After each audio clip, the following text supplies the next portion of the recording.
Photography is hard. There are so many things to think about, so many variables. What do you photograph? How close do you get to your subject? How do you frame it? What to include? What not to include? What angle is the best? How can I capture more meaningful photographs? How can I capture more pretty photographs? There are so many questions. Especially as a beginner, at least in my experience from when I started out, this can be quite difficult and almost feel like a puzzle that you're trying to put together. And so in today's video, I would like to share a lesson, I guess, something that guides me in this journey that is photography. It's kind of like a trick to take better photos. Let me show you.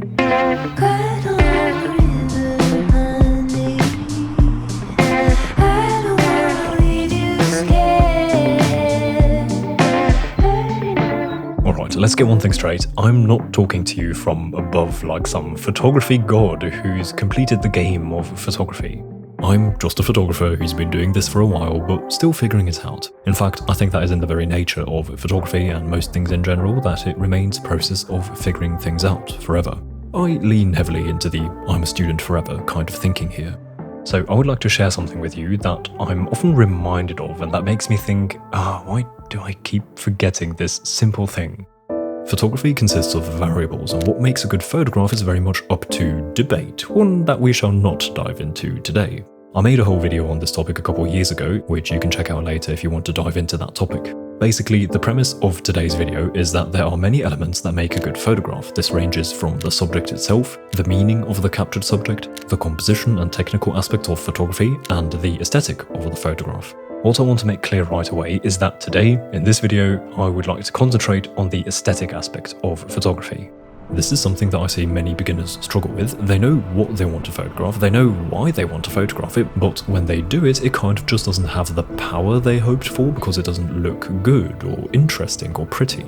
In my own personal photographic journey, I've usually struggled more with the what and why part of photography, not the aesthetic side of the medium. I think it's fair to say that I figured out how to achieve a certain aesthetic I'm going for rather quickly, whereas to this day I often find myself shooting many pretty pictures that, however, are nothing more than that. They're pretty but meaningless. But at least I think that I've kind of figured out that pretty part, and so in this video I would like to share with you a simple trick that I have to keep reminding myself of because it's so effective. It helps me with the aesthetic aspect of photography, and that trick is to shoot during golden hour. I know, you've probably heard this before, and maybe too many times before, but that is what I thought too. I almost ended up neglecting this point, thinking, yeah, the same old advice again, shoot during golden hour, I already know this. But well, turns out I didn't actually know this. I only thought I knew it.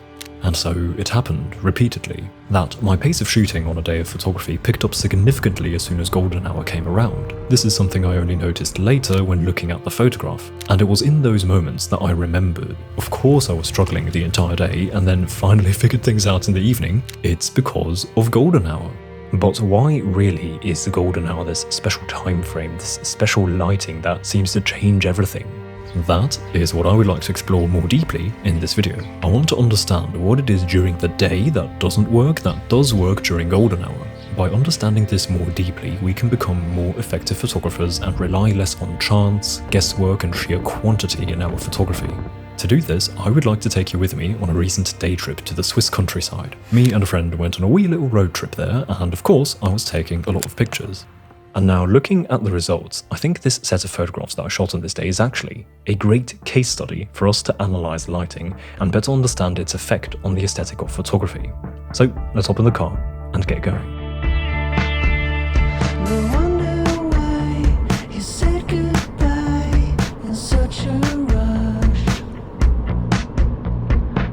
Since living in Innsbruck, I've been meaning to make use of my geographical location that is so close to many great interesting places that I'd like to visit. The Dolomites are just a 1.5 hour drive down south, and Switzerland is only a 2-hour drive to the west. And on this day I was finally on my way to the west border of Austria to cross the Old Rhine and enter Switzerland. We're forever lost together, there's nothing we can do.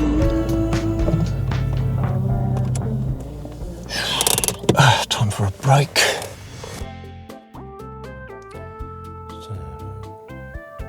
Oh, Tim must be in Switzerland by now. Let me check in on him.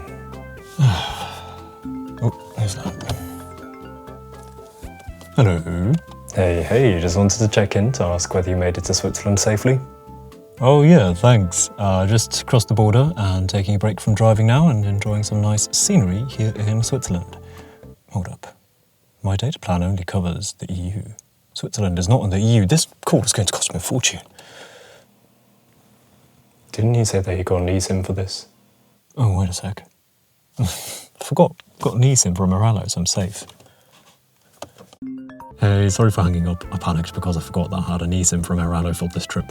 Yeah, I thought I remembered that you had told me about them. They have some good deals for data all around the world, right? Yes, exactly. They offer eSIM data plans for over 200 countries and regions. So, do I just call them up or what? Oh no, you just download the app, purchase a plan of your choice, and turn on the eSIM. It's pretty simple, actually. Oh, well, that does sound pretty good. So what happens when you run out of data? You can just top it up again. It's very flexible. Oh, right. Sweet, because I was thinking of getting an eSIM the next time I go to Japan again. Oh yeah, you were planning to go again next year, right? In which case, save yourself some money with my code. Just download the Airalo app from the promo link in the description or by scanning this QR code I just sent you and use my code TEO, T-E-O, to get $3 off of your first eSIM. So, for example, you could get the 30-day 5GB plan for just $8. And if you run out of data, you can always just top it up again. Sweet, thanks, I appreciate it. I'll do that then. Sure, then you can send me a bunch of photos from Japan, no problem. Anyway, I need to get going again, so thanks for the call, and I'll catch you again later. Sounds good. Have a good trip. Yeah, thanks. Bye. All right, time to continue driving.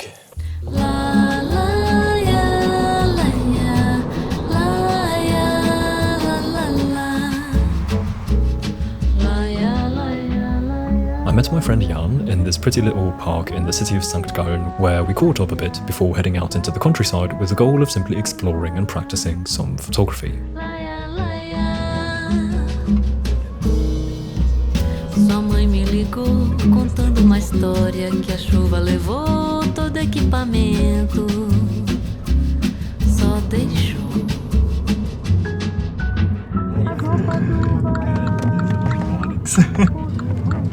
So, da sind wir. Da haben wir schon ein gutes Motiv. Heute ist ein riesiger Wolke dahinter. This was our first stop. It was honestly a very random spot in the middle of seemingly nowhere, but it was very pretty, and I loaded a fresh roll of Kodak Gold into my camera to capture the beautiful farmhouse in the field. Now, let's briefly analyse the lighting in this situation. We're starting off with pretty much the harshest light of the day. It's the midday sun, which comes from roughly directly above like a top light. However, it's incredibly hard lighting, which creates short but strong shadows with sharp edges, which tend to not look particularly good. That is why it is generally advised to shoot during golden hour and avoid the midday sunlight, because it's just so hard to make it look good for reasons we'll get into in a minute. Here's the photograph I shot, and I think considering the tough lighting, this actually turned out really good. I made sure to expose bright enough to get a little bit of the shadow details on the houses. However, I'd say the main reason this photograph works despite of the tough lighting situation is the simple split of colours in blue, green and brown. And also the fact that the sun was ever so slightly low and did in fact reach the front of the house. If we would have shot this from the other side of the house, the balcony would be in the shade, which would probably look quite horrible. So luckily there were enough variables here working in our favour to compensate for the rough lighting. However, imagine the sun were much lower and coming from a slightly more sideway angle. The photograph would probably look much better. Anyway, let's continue and we'll analyse more shots as we progress through the day. Windows, wie sagt man das?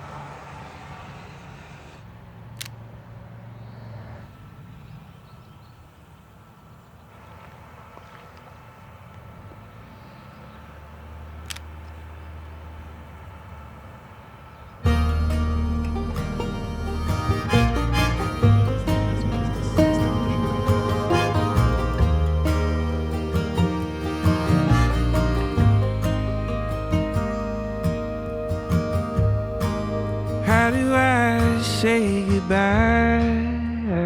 We continued to drive and eventually arrived at a mountain with a funicular that takes guests up a little bit of the mountain, where people can either enjoy the scenery or decide to take a gondola all the way up to the top of Kesruk, I think that's how you pronounce it. We only took the funicular to then shoot around that area.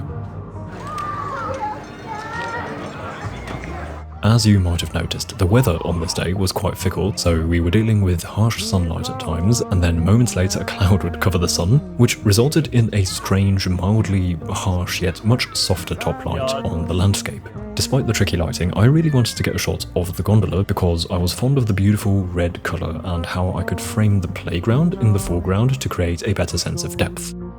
I think in this shot, the lighting is actually quite okay. It's still really harsh, however, it effectively illuminates the scene from an angle that doesn't drown the scene in too many shadows. However, in a minute, you'll see what an image looks like when that does happen.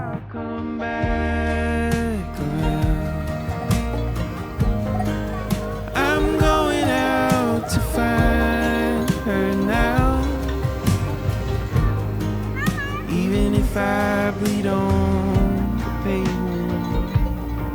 So here I try to get a shot of the fields with the gondola departing the station, and I still like the idea I had in this moment. However, the lighting just looks horrible if I'm being honest. Backlighting generally is a decent technique for great looking photographs, however it only works when you do it in a controlled manner from the right angle. In this case, the lighting isn't a simple backlight, it's a strange mix of back and top lighting, which highlights some areas too much while neglecting other areas of the image. The sky barely has any detail, and the gondola is only striking thanks to its red colour, but it's actually kind of in the shadow, whereas the people here look overexposed. But what I think I'm really missing here is a little more clarity in the shape of the field. Because they are simply lit from above, their shape isn't emphasised, which makes the photograph overall look kind of flat. Here's a similar shot that I took later when the next gondola was heading up, and this time I think the sky is looking much better, mainly thanks to the clouds that let some blue sky peek through at the top of the frame. However, the gondola, the field and the trees all just look quite bad due to a lack of light and odd direction of the light that makes them look rather flat.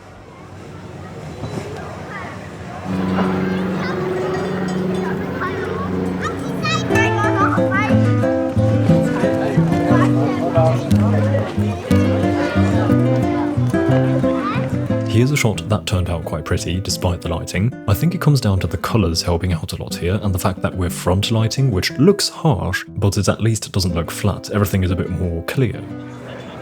Now, I don't want to make it sound like that I think all of the photos so far look really bad. They are okay, but not good, and good is what I'm striving for, usually. Late in the video, when the sun gets lower, you'll see some prettier shots, at least in my opinion they are prettier, that demonstrate quite clearly what the exact effect of golden hour lighting is.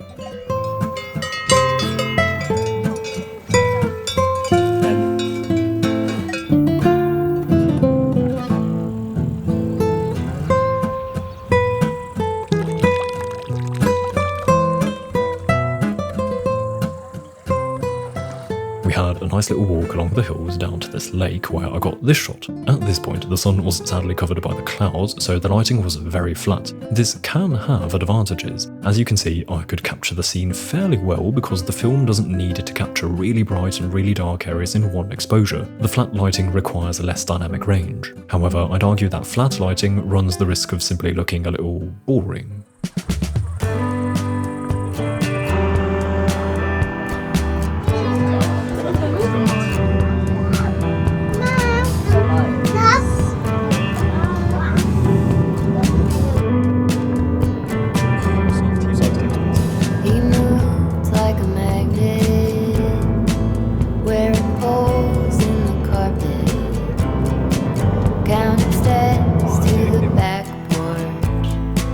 Same song from the screen door. He was a score on a mountain, waiting for a sign of red. We made it to Attensen, which is a town that we decided to make our final stop of the day and hope for some good lighting. Sadly, the sun was mostly hiding behind the clouds, so it was quite uncertain whether we'd actually get a proper golden hour. This shot I think turned out quite interesting actually. The subject is the house on the other side of the river, which is in the shade. However, I exposed the shot quite brightly to show the subject clearly. This meant sacrificing any details in the highlights, which in this case, however, I think worked out pretty nicely. It's not a large portion of the frame, and also I enjoy how the highlights spill over the edge of the leaves, which has a bit of a dreamy look.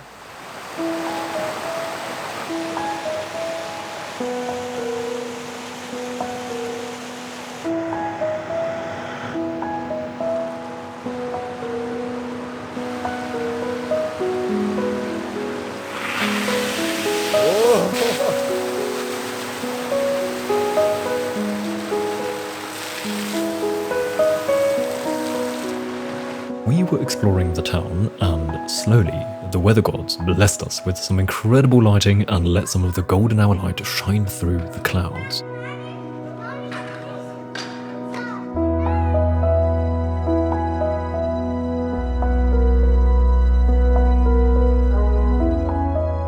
This shot, I think, is a rather good example of why golden hour is basically a cheat code, one that I admittedly keep forgetting.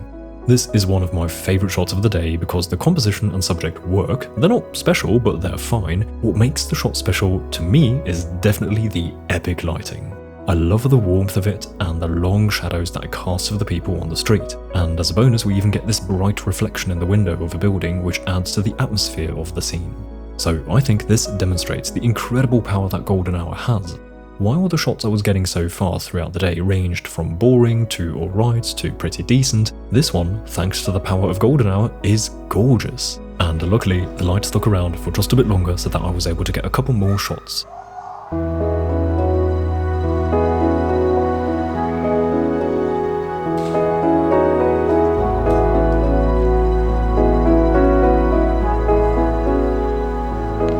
I think this shot demonstrates quite nicely what exactly makes golden hour light so powerful. While the source of light is the same, the sun, the light at this time of day comes from a different angle which has two effects. The lower sideway angle emphasizes an object's shape. The harsh toplight of the midday sun casts very short shadows, whereas the angle of light during golden hour sculpts the shape of the subject from the side, which lets it appear more three-dimensional because lighting from the side reveals the depth of a scene more effectively than lighting from the top.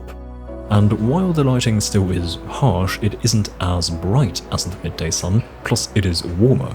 This is due to the fact that the light hitting the scene is travelling through more atmosphere because of the angle. All of the atmosphere scatters the light and filters out the blue light waves because of the way that wavelengths in light work. Blue is filtered out and what remains is the warm orange glow we all appreciate during sunset.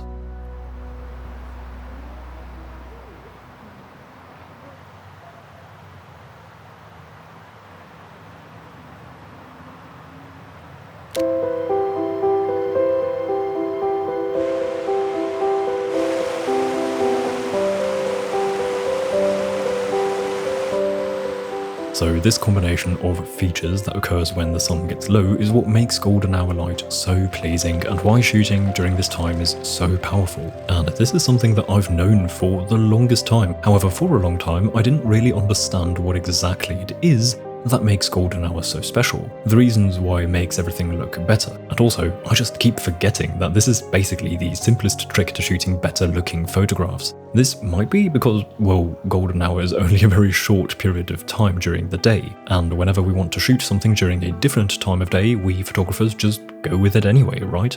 And then when I do shoot during golden hour, I'm reminded of its incredible power. So this video is a bit of a reminder to myself, but hopefully also to you. Do not underestimate the good old simple trick of waiting for golden hour.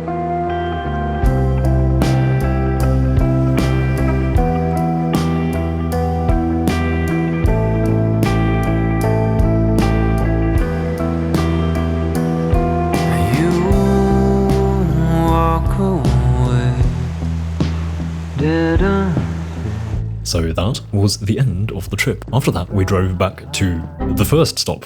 We found it! Because silly me, I forgot my tripod there. I just left it standing there all day long. But we got it back safely and all was good. I hope you enjoyed joining me on this one. In case you ever travel to Switzerland or to any other place outside of what your mobile data plan covers, I would like to remind you that Eralo has your back. Their eSIM is super easy and convenient. You can use the promo code TEO to get $3 off of your first eSIM. You can find the link in the description or scan this QR code to download the app. Before saying goodbye, I would like to say a massive thank you to the lovely people supporting me and my work on Patreon. Thank you so much to each one of you. If you're interested in Lightroom presets, color grading tutorials and stuff like that, you can check out my page via the link in the description. Also, I'm a print drop by the way, in case that is of interest to you, also link in the description. With that said, I hope to see you again soon. Until then, goodbye. In our cheap embrace, I watch our